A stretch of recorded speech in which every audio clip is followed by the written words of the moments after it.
Queria chamar aqui nesta noite para ministrar para nós, pastor André Gomes. Vamos dar um aplauso ao Senhor.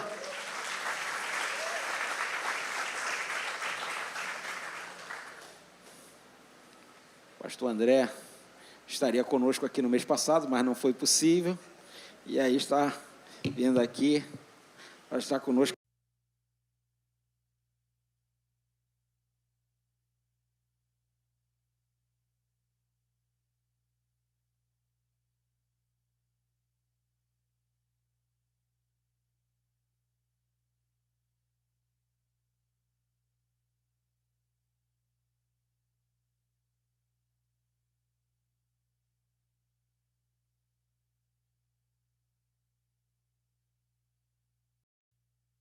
Em nome do Senhor.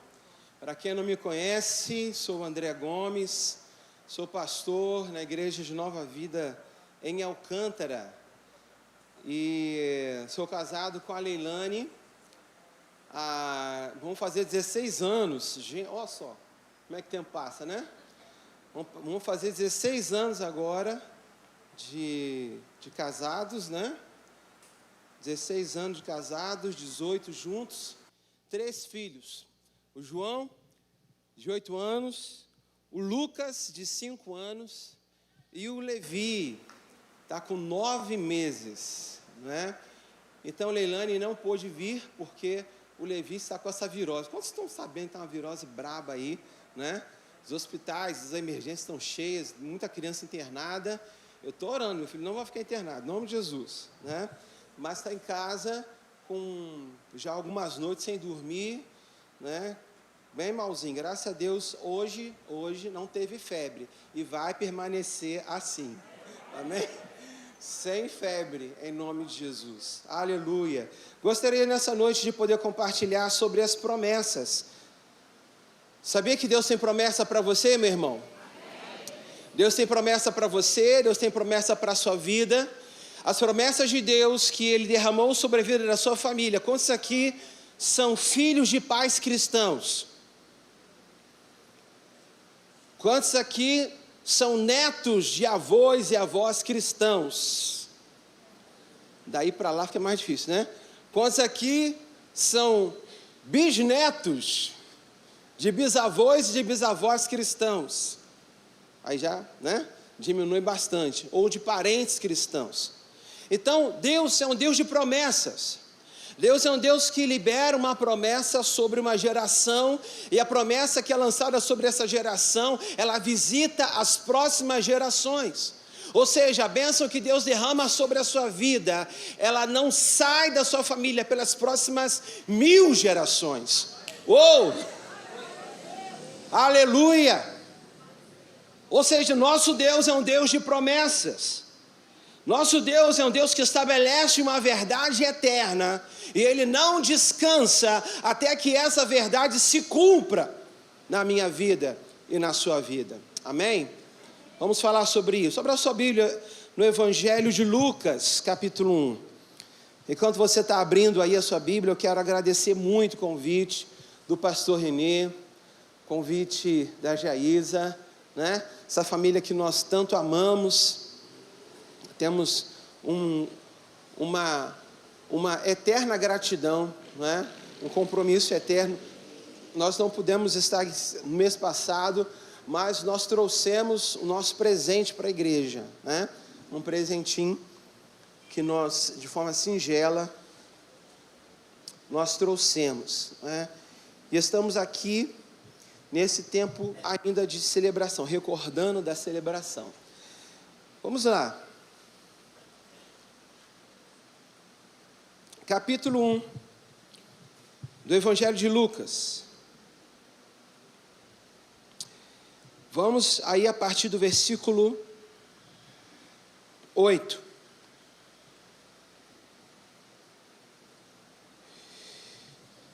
Vamos a partir do versículo 5. 8 já fala já dentro do assunto, né? Da visita do anjo até Zacarias. Versículo 5. Nos dias de Herodes, rei da Judéia, houve um sacerdote chamado Zacarias, do turno de Abias. A mulher dele, que era das filhas de Arão, e se chamava Isabel. Ambos eram justos diante de Deus, vivendo de forma irrepreensível em todos os preceitos e mandamentos do Senhor.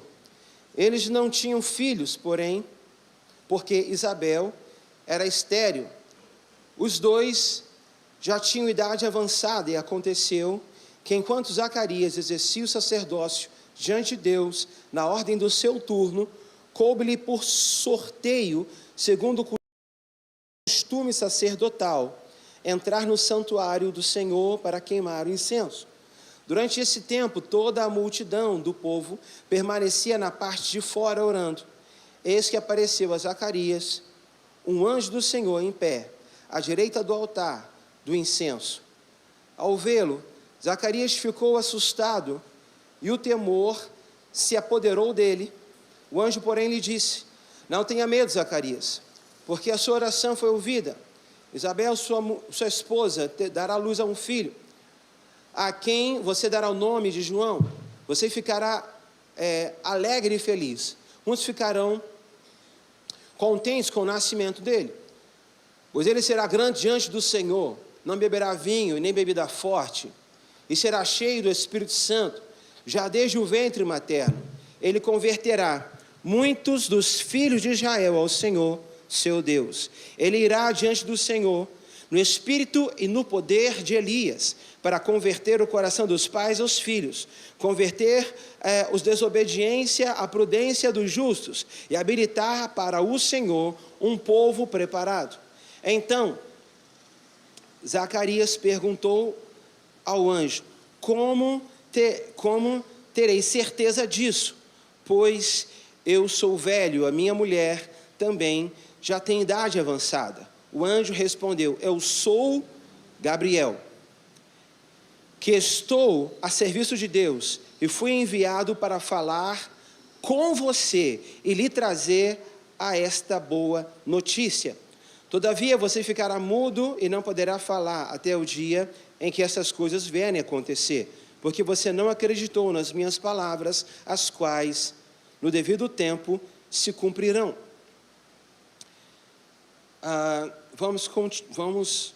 Vamos refletir, não vou continuar agora não, mas vamos refletir a respeito desse texto. Qual é o objetivo, irmãos, com o Evangelho de Lucas, capítulo 1? É falar sobre as promessas de Deus, mas é também fazer com que a gente reflita sobre um paralelo. Se Lucas, de forma intencional, na primeira parte de uma grande carta que ele está escrevendo, dos relatos que ele está descrevendo a Teófilo, ele começa falando sobre o nascimento de João Batista, ele começa falando sobre o nascimento de Jesus. Mas eu acho muito interessante o papel de Lucas, porque Lucas ele não apenas relata os dois nascimentos, mas ele faz um paralelo. Por um lado, ele fala sobre a maneira como o anjo se apresentou para Zacarias. Por outro lado, na continuação, a partir do versículo 26, ele começa a falar da maneira como o anjo se apresenta para Maria. Se na primeira parte, Lucas vai mencionar sobre a forma como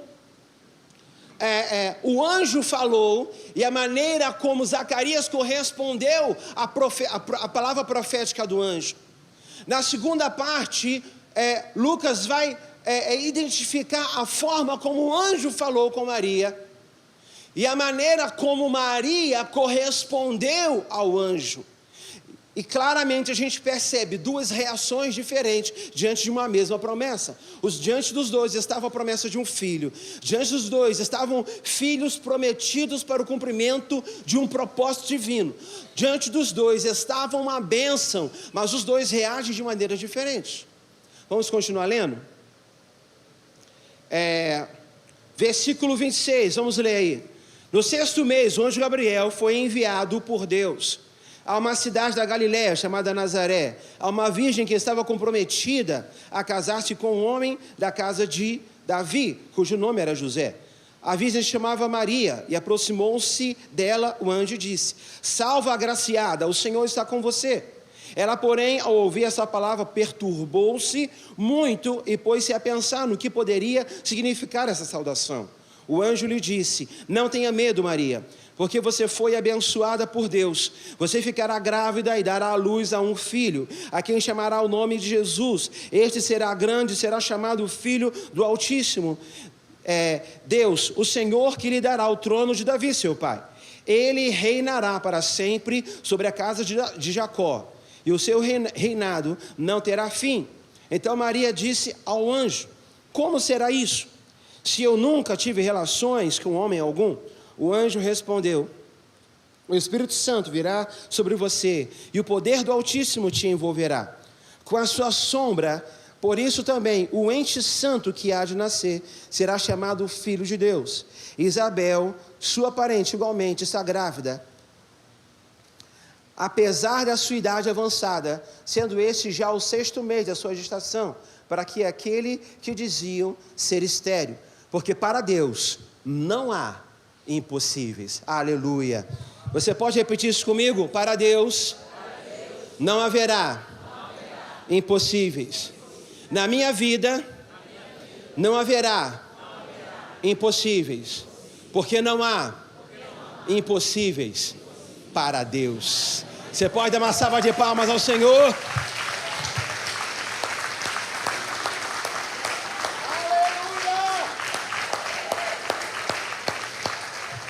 Não há impossíveis para Deus.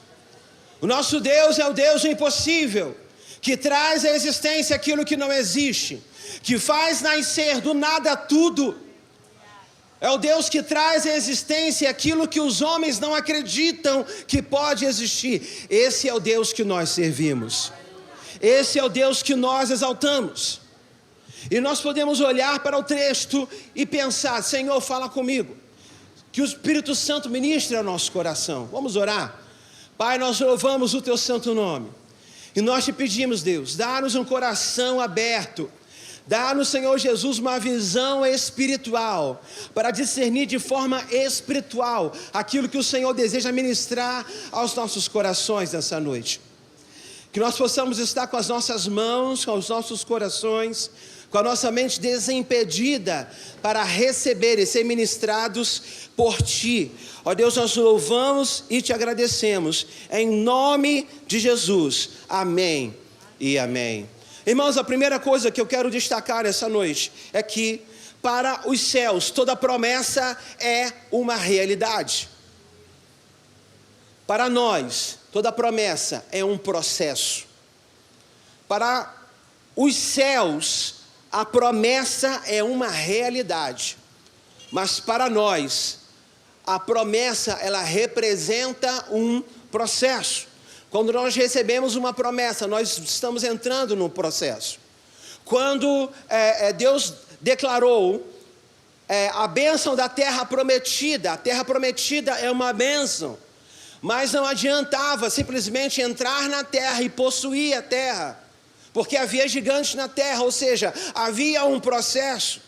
Mas da mesma forma como Zacarias correspondeu de uma maneira, Maria respondeu de outra. Da mesma forma, haviam ali 12 espias, 10 enxergaram gigantes e conflitos, mas apenas 2 enxergaram que aqueles gigantes seriam devorados como pão. Isso fala muito sobre a maneira como a gente corresponde aos céus, às promessas que nós recebemos.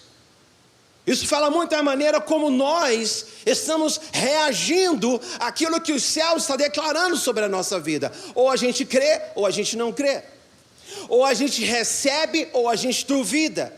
Ou a gente olha para os céus, ou a gente olha para as circunstâncias. Irmão, olhe para os céus. Porque o homem espiritual discerne as coisas espiritualmente. Mas o homem natural, ele só enxerga as coisas de forma natural. Ele não consegue ver além das circunstâncias. Ele não consegue perceber além do que as evidências estão anunciando. Mas eu quero te dizer que o Senhor, a cada promessa, Ele está nos convidando a um novo nível de maturidade, a um novo nível de profundidade. As circunstâncias não podem te deter, os conflitos não podem te abater, porque você serve ao Senhor dos Senhores. Aquele que vive e reina para sempre. Irmão, você pode pegar a tua palavra e dizer: eu vou viver esta palavra, e o Deus que vive e reina vai se manifestar com poder na tua casa, na tua vida e na sua família. Creia. Creia.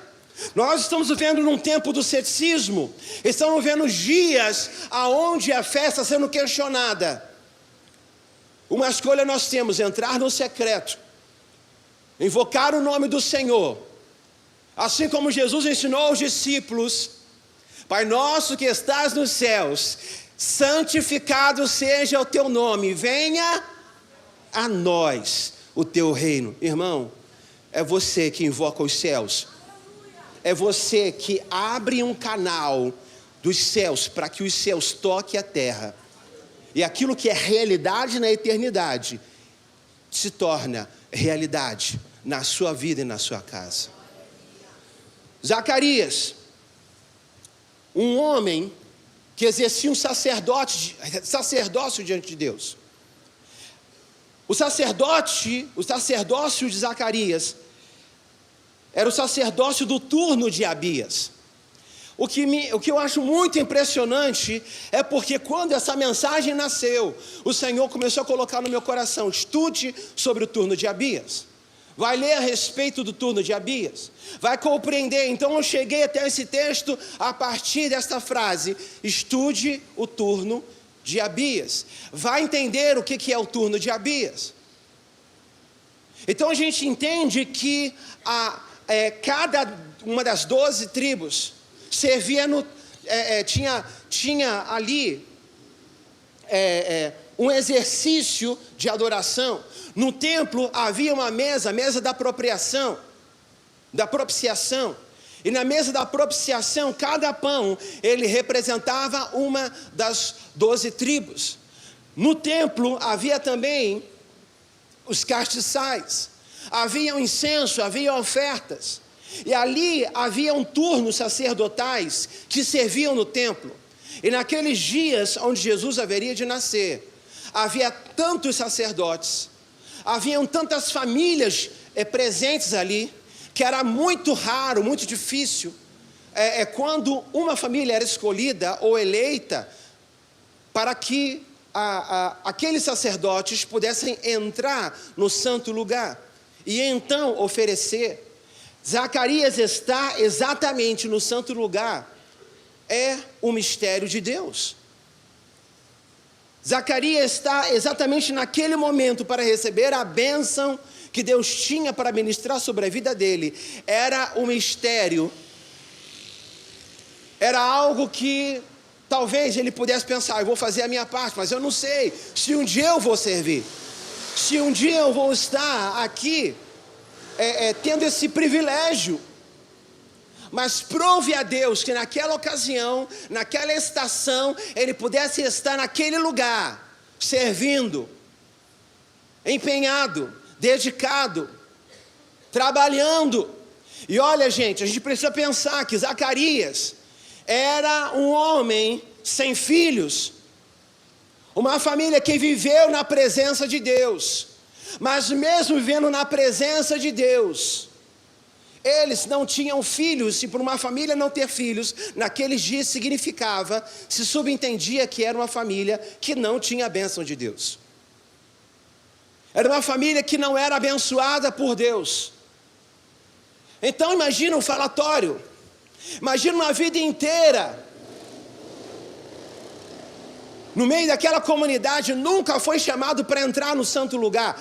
Imagina o falatório, imagina os questionamentos de por que eles não tinham filhos. Mas aprove a Deus, no tempo de Deus, o Senhor honrar a Zacarias e a honrar a Isabel. Quando todos achavam que isso já não seria mais possível, Zacarias foi chamado para servir no santo lugar.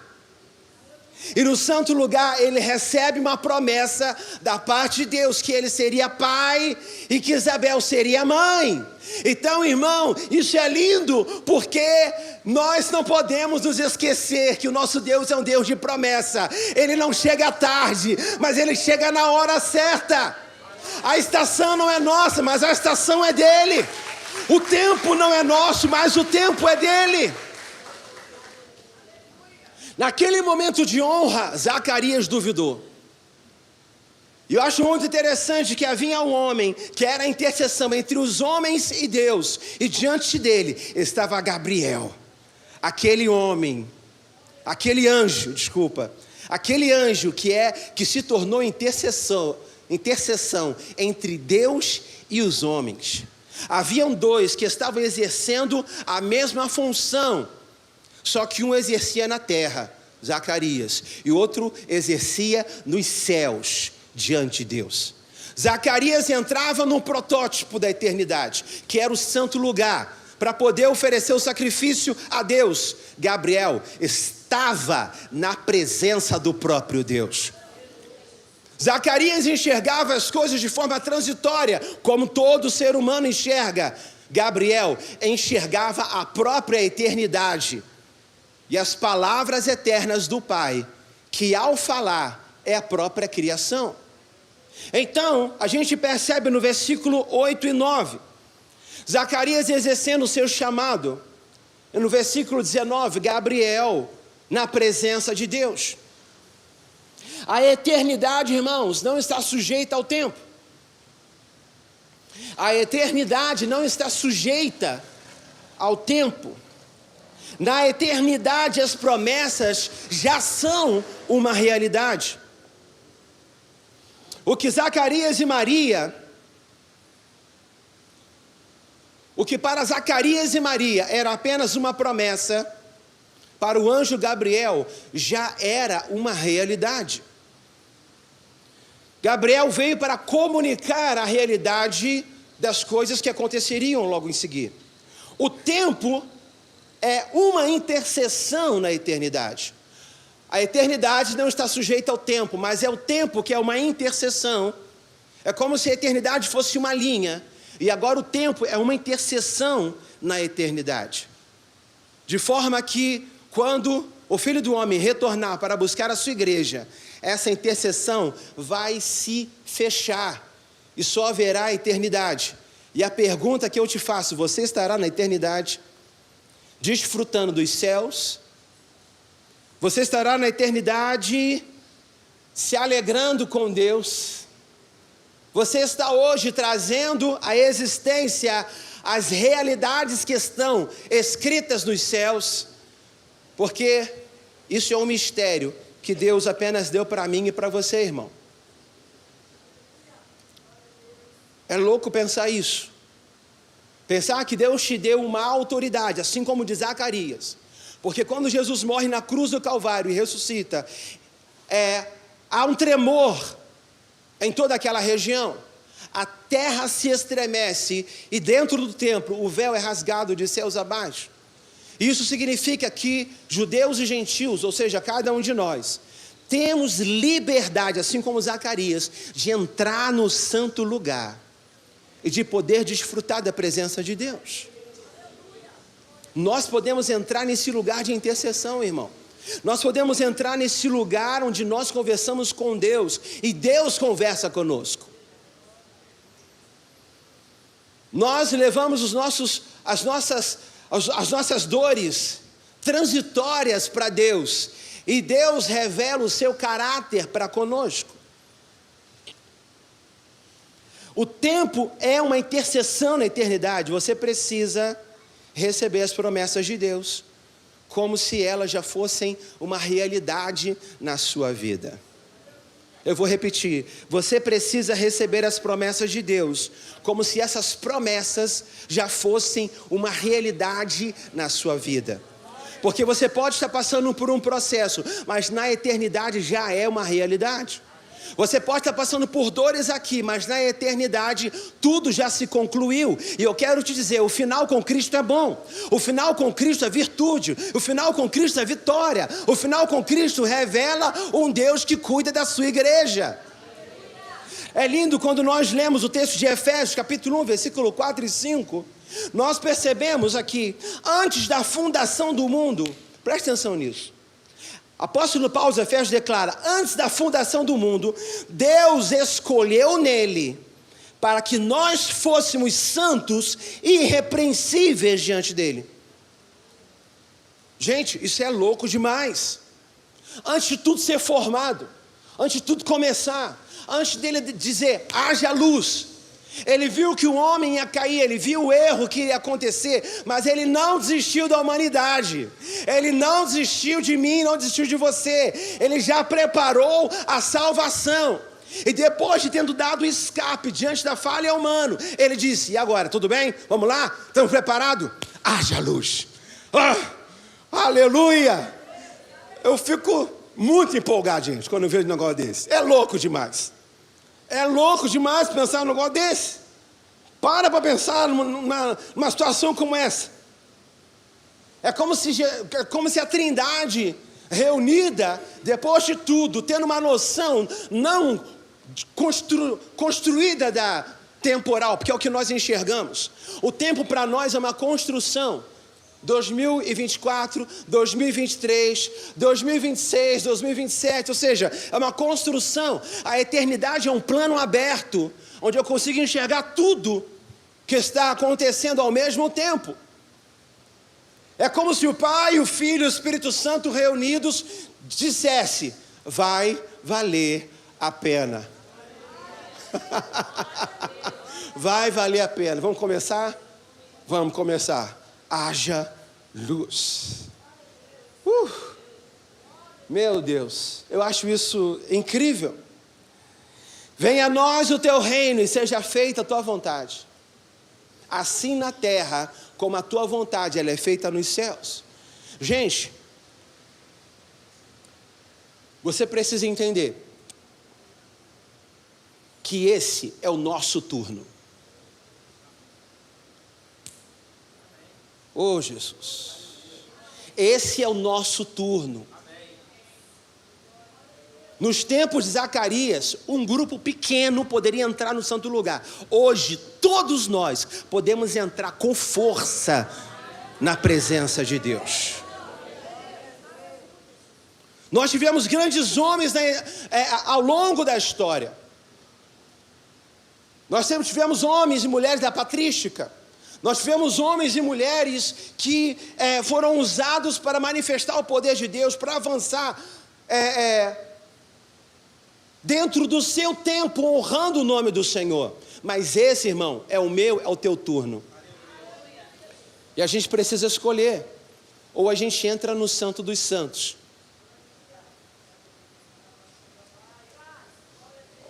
ou não. De que maneira você vai corresponder àquilo que Deus está te convidando a fazer, irmão?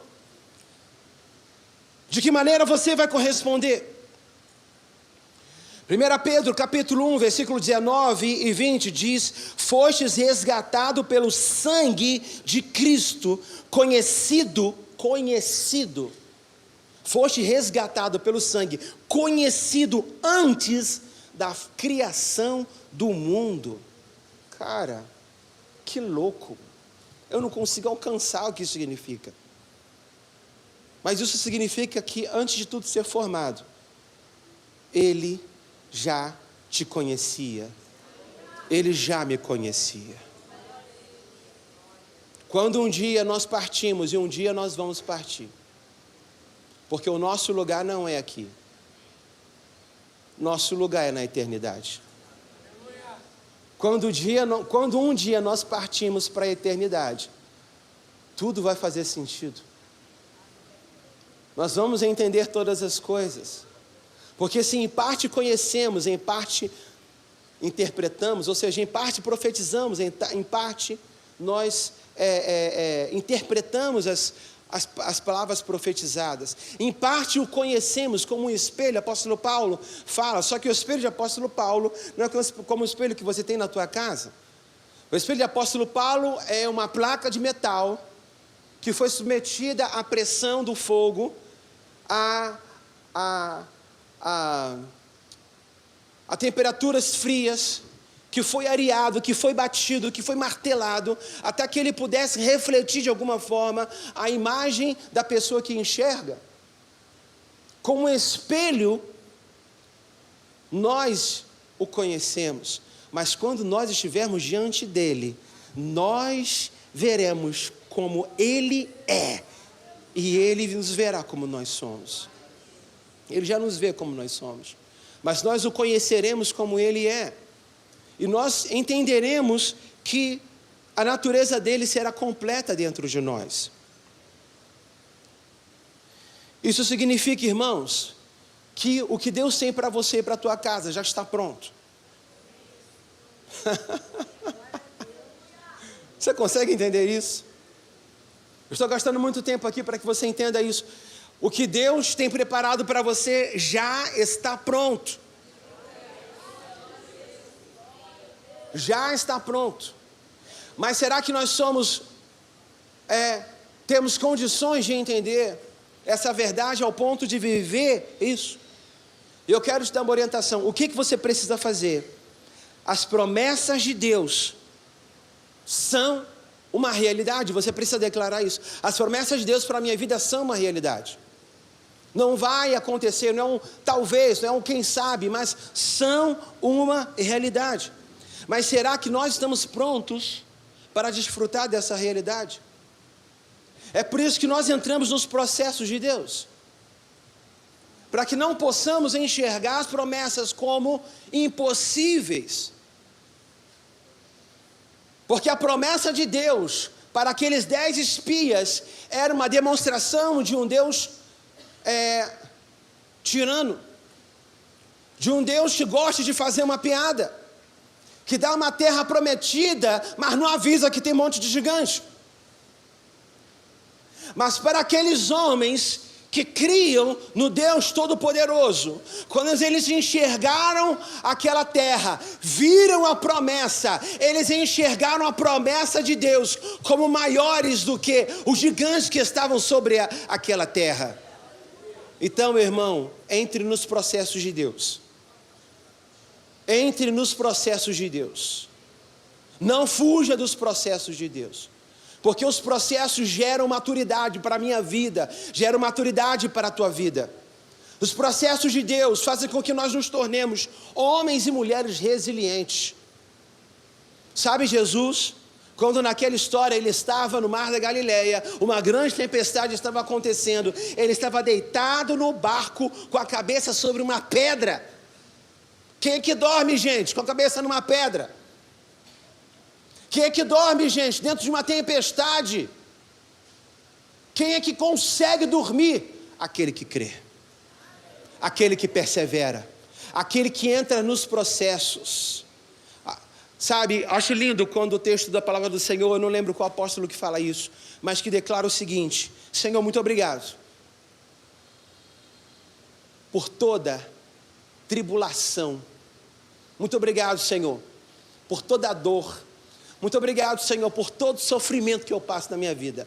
Muito obrigado, porque tudo isso significa perseverança, capacidade de superar as aflições. Ou seja, aquela marola que deixava você com medo, que tirava o seu sono, hoje não te tira mais.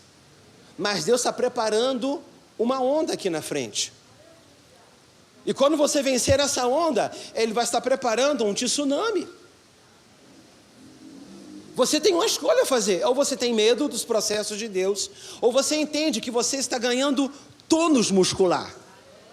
Você está sendo preparado para ser um guerreiro, uma guerreira do Senhor, para lutar, enfrentar e vencer todas as batalhas que surgirem na sua vida. Então não abra mão dos processos de Deus. Não renuncie. Segundo, toda promessa, ela exige uma decisão. A falta de decisão também é uma decisão.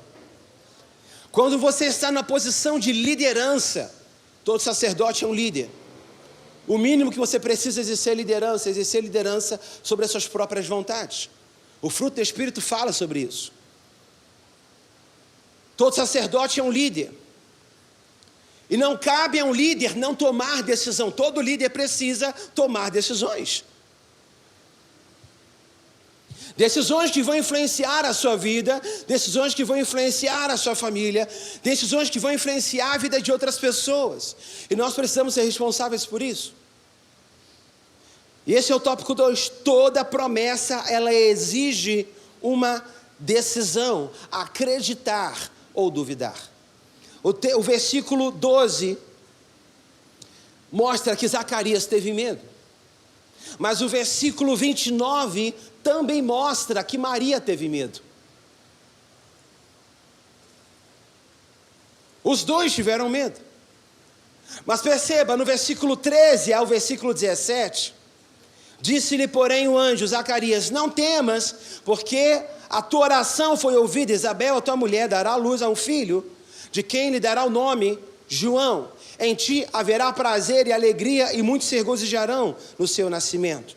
No versículo 29, versículo 30, resposta do anjo a Maria, ao medo de Maria, no versículo 29, versículo 30 ao 33. Mas o anjo disse a Maria, não temas, porque acharás graça diante de Deus, eis que receberás e darás à luz a um filho, a quem chamarás o nome de Jesus. Irmãos, há uma coisa que é natural diante dos desafios da vida, é a gente ter medo. E sabe o que a gente aprende com a palavra do Senhor? Vá com medo. Vá com medo. Porque se você não for com medo, o medo vai querer te governar. Se você não for com medo, o medo vai querer te dar uma direção. Então vá com medo. Estando sem medo ou com medo, escolha fazer a vontade de Deus. Escolha crer. Não deixe que o medo conduza a sua vida. A diferença diante do medo de Zacarias é que Zacarias duvidou da palavra de Gabriel. Enquanto diante da palavra de Gabriel, Maria teve dúvidas. É diferente.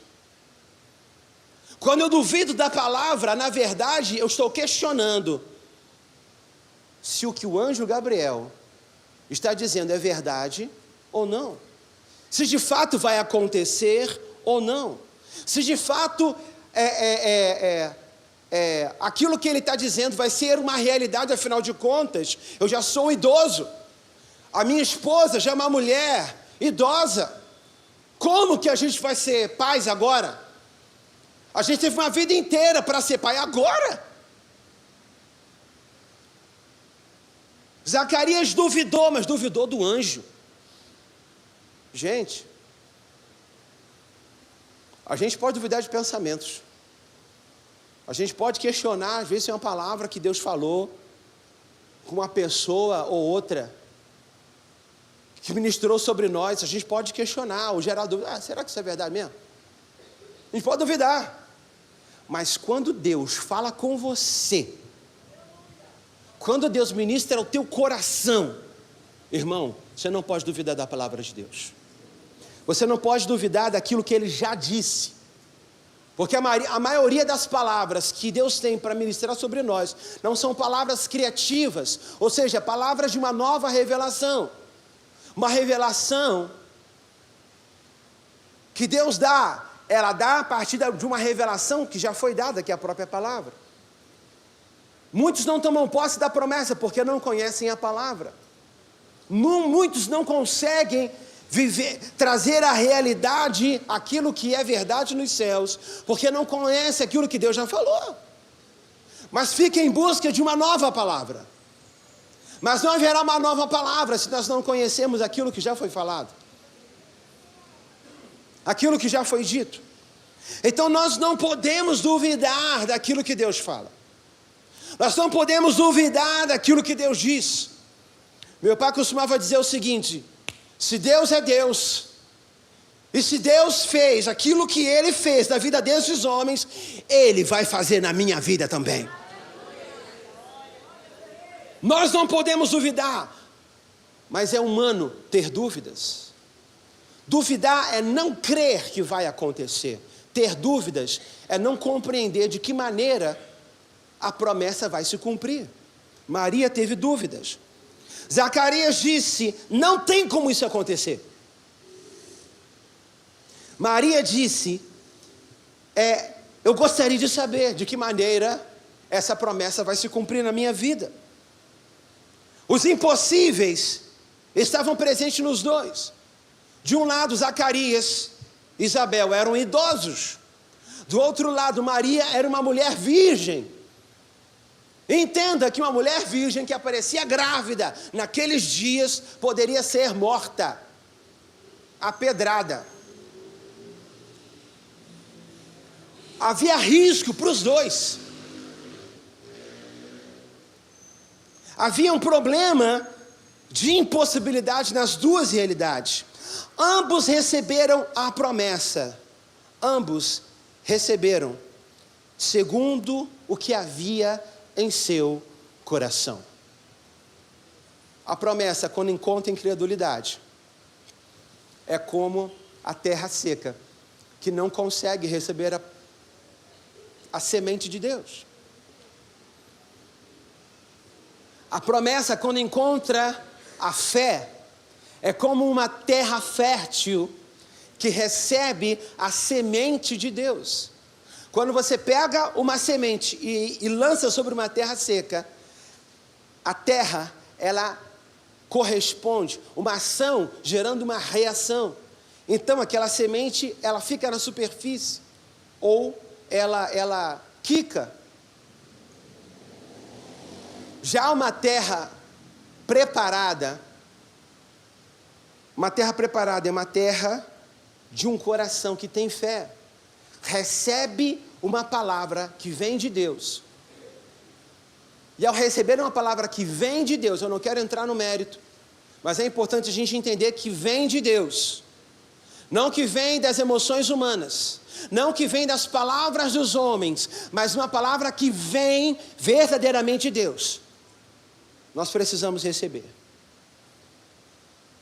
O que você está fazendo com a promessa que você está recebendo? O que você está fazendo com a promessa que você recebeu?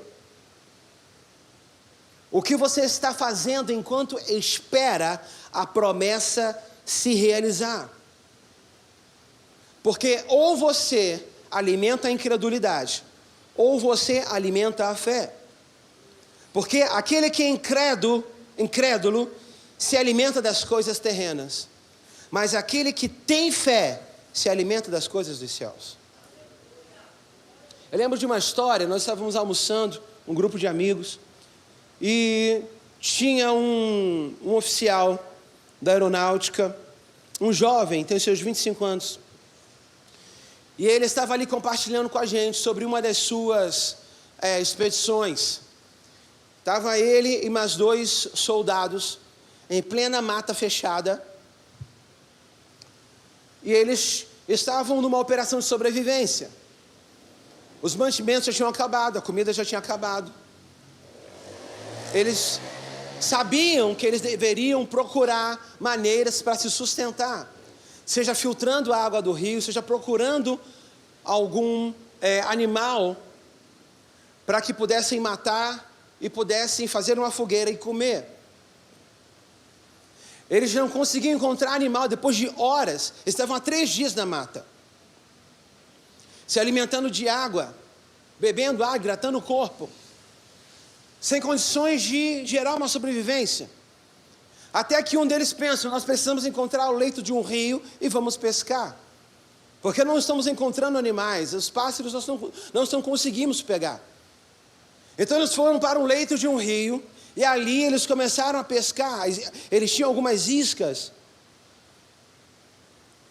que estavam à margem daquele rio, as próprias minhocas, e, enfim, outros elementos que eu não lembro agora que ele falou. E eles começaram a pescar, e depois de algumas horas, eles conseguiram pescar 2 peixes pequenos, como se uma sardinha ou 2, mas eram peixes, só que pequenos. E eles ficaram com aqueles 2 peixes olhando, e falaram: bem, o que eu faço com isso aqui?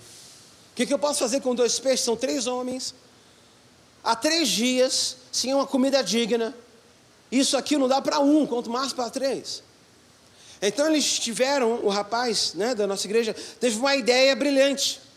Ele pegou um dos peixes, e fez uma sopa. E a partir daquela sopa, ele conseguiu nutrir com proteína aquele caldo para os 3. E com outro peixe, ele voltou para o rio para pescar. Porque ele pensou, bem, se com essas minhocas eu peguei um peixe pequeno, com esse peixe pequeno, eu vou pegar um peixe maior ainda. Ele foi para o rio, lançou a sua isca e pescou um peixe de 3 quilos. Ao pegar aquele peixe de 3 quilos, limpou o peixe, os 3 comeram felizes e continuaram a expedição. Cara, eu parei naquele momento. Eu estava comendo, eu parei e fiquei olhando para a cara dele sem falar nada. E ele ficou olhando para mim e falou, o que foi? E eu falei, é sério que você fez isso? Aí ele, foi, por quê? Você não duvidou? Cara, quem que pesca? Alguém aqui pesca? Alguém aqui? Ninguém pesca? Não? Mas eu vou falar, tá bom, tem uma meia dúzia que pesca. Gente, uma coisa muito normal que você tem quando você vai pescar é o quê? É perder a isca. Normal. É uma coisa que acontece, tanto que você tem um pote inteiro, só de isca. E eu perguntei para ele, você não duvidou? Você poderia ter, tanta coisa poderia ter acontecido. Quanta coisa você não teve medo de perder a única provisão que vocês conseguiram? Já era tarde da noite. Aí ele, não, eu só pensei que isso poderia dar certo e deu. Irmão, pensa, se com Deus não é a mesma coisa. Ele não duvidou. Ele apenas foi. Sabe? E isso ministra muito ao meu coração, porque tem muita coisa que basta a gente ir. Porque Deus está na frente para fazer acontecer. Basta você dar passos, irmão. Não deixe a dor te parar. Não deixe a circunstância de dizer que não pode. Para de calcular o que pode dar certo. A gente é muito bom nisso. A gente é muito bom analista. A gente avalia as pessoas. A gente lê dos pés à cabeça. Esse daí não presta não, hein? Essa menina, sai de pé dela. Não é boa companhia para você. A gente olha para a circunstância e vai dizer, não vai dar certo. Sabe por quê? Porque a nossa natureza é que nos dá essa habilidade. Mas a gente precisa de dizer, Senhor, muda a minha habilidade, que eu possa enxergar com os olhos da eternidade e enxergar pela fé aquilo que os céus podem fazer. Ô irmão, profetiza, olha para os problemas, olha para as circunstâncias e profetiza. É isso que você precisa fazer. Irmão, diante de uma enfermidade, você precisa fazer o que Davi fez. Davi, retornando da guerra dos amalequitas, chega em Canaã, acho que é Caná, no vale de Ziclag, e percebe toda a cidade pegando fogo. Seus filhos, suas esposas, todos haviam sido sequestrados pelos amalequitas. Eles choram e urram de dor pela realidade que eles estavam vendo. Se não bastasse isso, todos os soldados que estavam com Davi na guerra, agora querem matar Davi. Mas o texto vai dizer que Davi se levanta da sua dor, e ele vai buscar o Senhor, e ele pergunta ao Senhor, Senhor, se eu for atrás dos amalequitas, eu vou ter vitória? E o Senhor responde a Davi, Davi, levanta a tua turma, corre atrás, porque você vai alcançar eles no meio do caminho. Gente, Davi se levantou e foi atrás. Nós não podemos, diante das circunstâncias, não querer discernir no Espírito o que Deus quer fazer. Você tem um lugar garantido no santo lugar. Então entra nesse lugar, irmão. Não deixe que as dúvidas e as interrogações ocupem a tua mente, mas que você seja guiado pelas verdades que Deus tem para revelar para você. Existem coisas, sim, que Deus não vai falar, tem, mas existem muito mais coisas que Ele quer falar, mas para Ele falar a gente precisa entrar no santo lugar. Existem verdades que Deus não revela, porque tudo será revelado ao seu tempo. Da mesma maneira como nós enxergamos nos evangelhos, os discípulos parecendo que não estão entendendo nada que está acontecendo. É ou não é? A gente não tem essa impressão? Que eles estão ali, rapaz, parece que Jesus está falando de uma coisa, estão falando de outra coisa, não tem nada a ver. Jesus está lá à beira do poço, está com aquela mulher, conversando com ela. Daqui a pouco os discípulos olham para ela, o que é que Jesus está conversando com essa mulher? Parece que não entende qual é o ministério de Jesus. Em tantos momentos, né, a gente enxerga essa realidade, mas depois que Jesus sobe, os anjos descem e dizem, por que vocês estão olhando para os céus? Porque da mesma forma que Jesus subiu, Ele vai descer para buscar a sua igreja. Eles retornam para o Getsemane, eles retornam para o lugar onde eles dormiram. Eles dormiram no Getsemane. Eles retornam para o cenáculo da ceia, aonde o traidor foi revelado. Aonde eles não quiseram lavar os pés uns dos outros.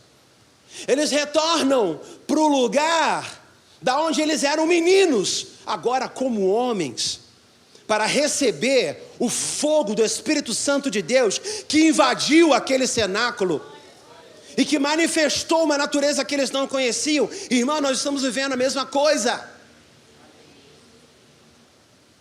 Você já parou para perceber como que na internet se discute de tudo e ninguém entende nada? Fala para mim, é ou não é estranho? O livro de Apocalipse ter 4, 5, 10, 15 versões do fim do mundo. Para você eu não sei, mas para mim é muito estranho. Você está entendendo o que eu estou falando? É louco isso. Mas sabe o que significa? Isso significa que tem coisa que Deus não vai revelar. Até o tempo certo não vai revelar. Porque isso trata da nossa arrogância de querer saber de tudo. Isso trata da nossa presunção. E Deus reserva para Ele os seus mistérios. Mas no devido tempo, tudo vem à luz. No devido tempo, João Batista nasceu. No devido tempo, Jesus nasceu. E a luz, ela revelou a promessa. Irmão, entra no secreto e pergunta para Deus: essa enfermidade vai glorificar o teu nome? Ou essa enfermidade, quer dizer, não vai glorificar o teu nome, essa enfermidade é para testemunho, porque vida e morte glorificam o nome do Senhor. Essa enfermidade é para testemunho, ou essa enfermidade é para morte? Irmão, pergunta, Ele vai te responder. Está entendendo? Pergunta. A gente ora, Senhor cura, Senhor liberta, Senhor faz. Aí fica olhando para ver se é circunstância. Senhor cura, Senhor liberta, Senhor. Aí olha de novo. Rapaz, pergunta. Pergunta para o Senhor. Senhor, teve um irmão que veio conversar comigo, estava desempregado. E ele estava numa dúvida muito grande. Ele falou: pastor, o emprego é bom.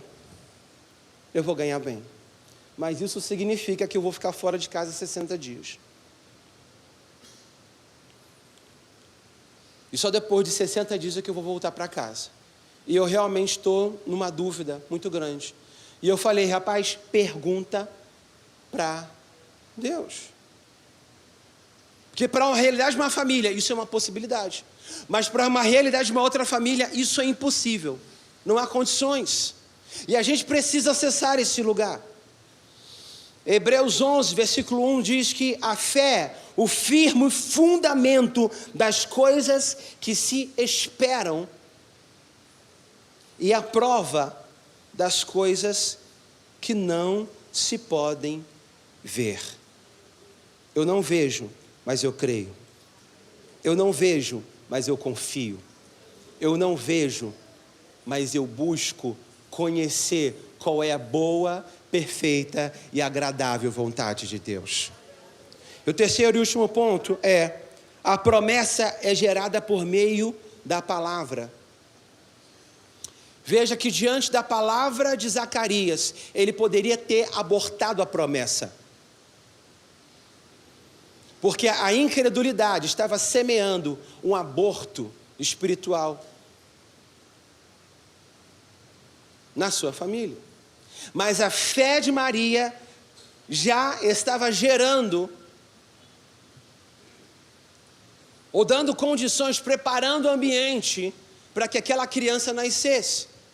Irmãos, toda promessa, ela precisa estar dentro de um ambiente de fé. Uma promessa, ela não frutifica no ambiente de incredulidade. Quando mamãe, ou quando eu e Leilane, fomos lá, entramos no quarto, fizemos 3 vezes, preparamos as coisas, chamamos lá a Lívia, que é uma artista plástica, filha do pastor Zé Luiz, pintou o quarto, fez lá os desenhos bonitos, os balões, nas nuvens, do outro lado na paisagem, mais árvores bonitas. Eu e Leilane estávamos preparando o ambiente, porque nós tínhamos fé em Deus, que o parto ia dar tudo certo, que Levi ia entrar na nossa casa, e ele ia fazer parte daquele quarto, daquele berço. O berço que era grande demais, tu fica serrar o berço quase ao meio, para caber no quarto, o quarto é pequeno. É necessário gerar um ambiente, uma atmosfera. A mulher, para receber o bebê antes, ela tem que tomar ácido fólico, ela tem que cuidar com o que come, para que a promessa de Deus pudesse se manifestar na vida de Noé. Noé teve que construir a arca.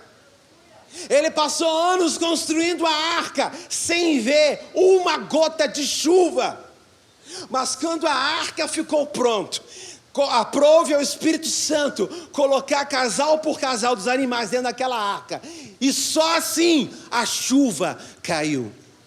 Irmão, existem coisas que você precisa fazer e que Deus não vai fazer por você. Existe um trabalho, existe um labor, existe uma entrega que precisa ser gerada por aquilo que a gente fala e por aquilo que a gente faz. E se não for gerado a promessa, ela pode ser abortada. É tão impressionante que a resposta de Gabriel a Zacarias, que disse: não tem como, não tem jeito, de maneira nenhuma isso pode acontecer, nós já somos idosos. O anjo Gabriel falou: todavia ficarás mudo e não poderás falar até o dia em que estas coisas vierem a se realizar, porquanto não acreditaste nas minhas palavras, as quais a seu tempo se cumprirão. Quando Zacarias duvidou, o anjo Gabriel falou: eu sou Gabriel, que habito na presença de Deus. E ele falou: você vai ficar mudo, porque se você falar mais uma palavra, existe o risco de você abortar a promessa. Mas essa promessa não fala só a respeito de você, mas se trata dos propósitos de Deus. Do outro lado, Maria teve dúvida. Maria, diante das possibilidades, buscou entender de que maneira aquilo iria acontecer. Então, no versículo 35 e 37 que nós lemos, o anjo Gabriel respondeu: descerá sobre ti o Espírito Santo, e o poder do Altíssimo te envolverá. com a sua sombra, e por isso também o ente santo, ou seja, a criança, que há de nascer, será chamado Filho de Deus. E Isabel, tua parente, igualmente, conceberá a um filho. Igualmente, sendo esta já 6º mês daquela que se dizia ser estéril, porque para Deus não há impossíveis para todas as suas promessas. O silêncio de Zacarias e a palavra de Maria. Mas, saindo ele, não lhes podia falar, então entenderam que tiveram uma visão. E Maria então disse: aqui está a tua serva, Senhor, que se cumpra em mim, conforme a sua vontade. Por que Zacarias ficou mudo? Porque ele duvidou. Porque ele poderia abortar as promessas de Deus. Pela palavra, Deus fez todas as coisas. E nós temos a condição, irmãos, de gerar, trazer à existência aquilo que não existe, por meio da palavra. Então, eu quero te orientar, querido. Use a tua palavra para gerar vida e não morte. Use a tua palavra para construir aquilo que não existe. Use a tua palavra para erguer pontes e não muros. Use a tua palavra, porque palavra é vida. Então gere vida. Anuncie vida, não se cale diante das circunstâncias. Mas anuncie a palavra de Deus. Faça isso, através das suas orações. Faça isso, 2, através das promessas que Deus já declarou sobre a tua vida na palavra. A Bíblia é um livro de promessas. É um Deus que se revela, porque Ele conhece nosso coração, sabe que a gente desiste com facilidade. Por isso que a Bíblia é um livro de promessas. Então reúna as promessas de Deus dentro do contexto da tua realidade. Ore essas promessas e declare: se o Senhor quiser, vai acontecer. E anuncie essa verdade, irmão. Profetize, veja pelos olhos da fé. Quantos aqui estão me entendendo? Então, querido, se você tem dificuldade com as tuas palavras, coloque ela diante do Senhor, peça ajuda. Porque tem pessoas que quando menos espera, quando mal percebe, daqui a pouco, falando mal de A, falando mal de B, falando mal de C, falando que vai acontecer, falando da desgraça do... Então, meu irmão, se cerque das promessas. A gente se acostuma com tudo. O nosso cérebro, ele é capaz de se acostumar com absolutamente tudo. Se acostume a fazer algo bom. Isso é um desafio para todos nós. Isso é um desafio para mim também. Mas cada dia nós precisamos ser encorajados pelo Senhor. Cada dia a gente precisa tomar posse desse lugar. E olhar para os problemas e não deixar que a dor, a frustração e o desejo que aconteça. Porque se eu tivesse dinheiro eu conseguiria. Se fulano permitisse ia dar tudo certo. Se isso não tivesse acontecido. Irmão, Deus nos fez co-criadores, assim como Ele é. Deus me fez co-criador. Deus te fez co-criador. A gestação é uma prova disso. O sêmen é do homem. O berço é a própria mulher.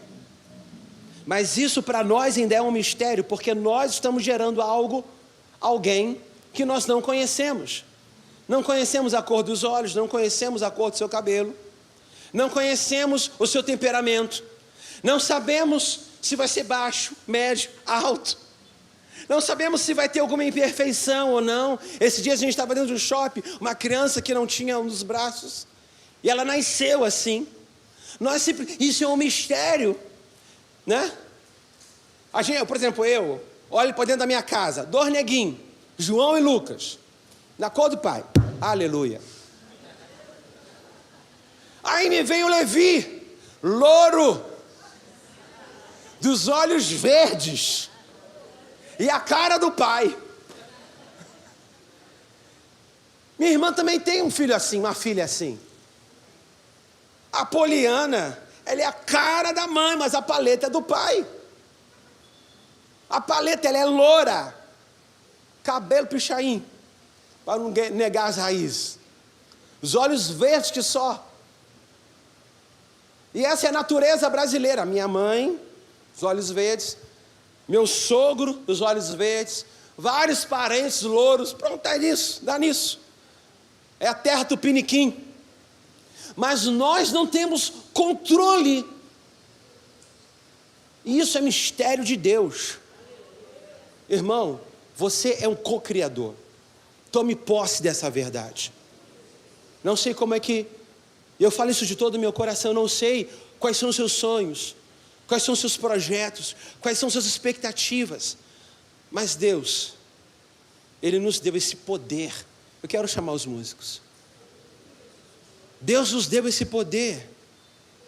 O poder de ser um co-criador.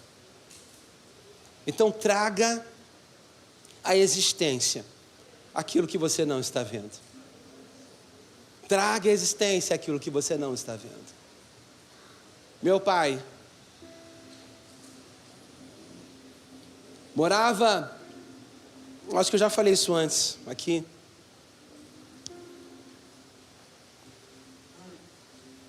No Morro do Leme. Na sua casa, uma casa de madeira, uma mistura de madeira com um pouco de tijolo, um telhado mal feito, um casebre, um barraco, chão batido. A família, quando entrava,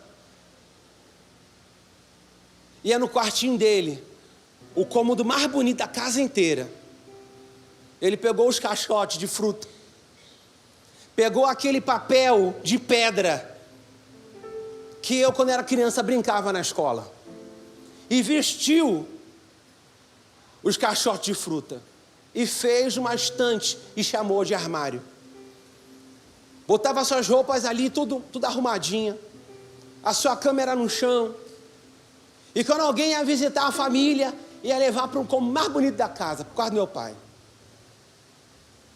Aquele homem era um homem que tinha uma expectativa de uma fé natural, mas ele só viu a sua realidade mudar quando ele tomou sua decisão com Cristo e ele viu o Espírito Santo de Deus fazer aquilo que as mãos humanas eram incapazes de fazer.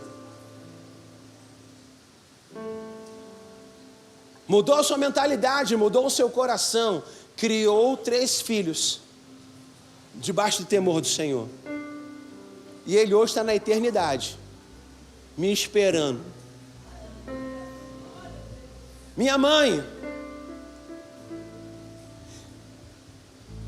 sobreviveu a uma viagem da Paraíba até o Rio de Janeiro, no pau de arara, fazendo cambagem, até chegar no Rio para tentar a vida. Os 2 Paraíba, juntou seus filhos, gerou outros 2 filhos, que uma delas era a minha mãe, a outra é a minha tia Dora. E minha mãe nasceu nessa família desafiadora, com muitos conflitos, muitos traumas, muitos problemas. Com poucos anos, minha mãe foi entregue até uma casa de freiras. Então, uma faixa, um período de idade importante da criação da minha mãe, ela passou num convento de freiras, sendo criada por freiras.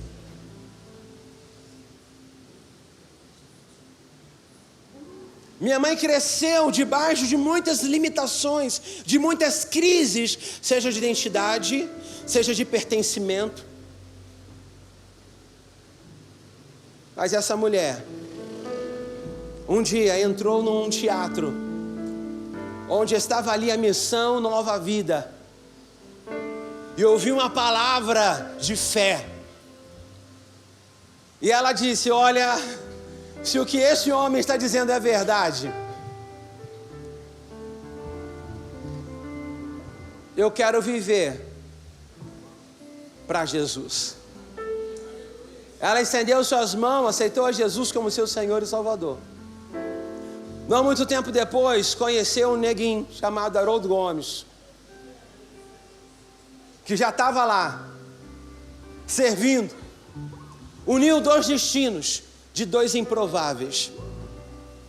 E é por causa deles que eu estou aqui hoje. Minha mãe hoje está na eternidade. Está aguardando, meu filho. Meu filho, no tempo certo você vai vir desfrutar desse lugar que nós estamos desfrutando. E aí você pensa: pastor, como é que é viver aos 43 anos de idade? Os 43 não, perdi meu pai com 22. Minha mãe faleceu em 2019. O que é viver aos 30 e poucos anos de idade, já não ter nem pai nem mãe? Ô irmão, é duro. Mas de dor para dor, tem gente muito mais sofrida nessa vida do que eu. E o que mais importa não é o sacrifício e as lutas, as feridas que o mundo promove. A coisa mais linda não é da onde a gente está, mas é onde Deus quer nos levar. Não conheço você, mas eu conheço quem é Jesus Cristo. Eu tenho procurado conhecer, e eu tenho certeza que o mesmo Deus que operou na vida dos meus pais, que operou na vida dessa família incrível, é o mesmo Deus que vai operar na sua vida também.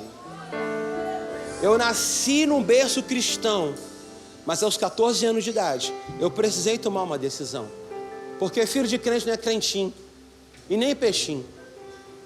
Porque se não tomar uma decisão com Cristo, não vai ocupar o lugar de filho. Eu precisei dizer: Senhor, entra no meu coração e faz tudo novo. Não compreendo os teus caminhos. Você pode ficar de pé? Mas te darei a minha canção.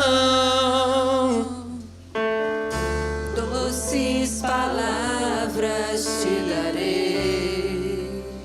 Oh, oh. Me sustentas em minha dor, e isso me leva mais perto de ti,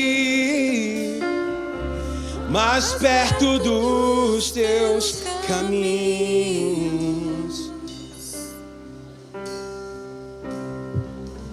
Ao redor de cada esquina, Em cima de cada montanha,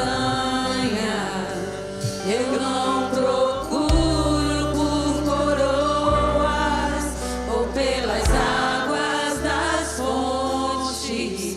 Desesperado eu te busco, frenético acredito que a visão da tua face é tudo, tudo, tudo que eu preciso.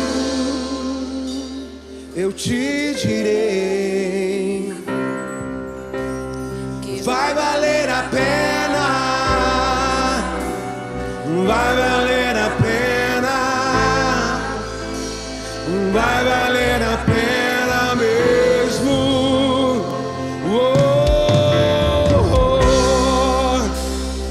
Vai valer a pena, vai valer a pena. Quando o grande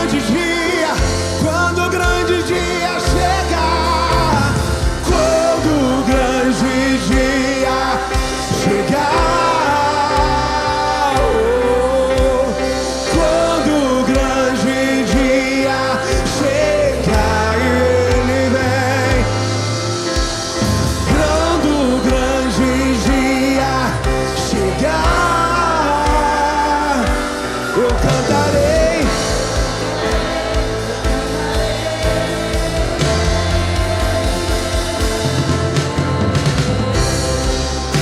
Senhor, valeu a pena. Senhor, valeu a pena. Senhor, valeu a pena mesmo, mesmo. Oh, Senhor, valeu a pena. Senhor, valeu a pena. Senhor, valeu a pena mesmo. Senhor, valeu a pena.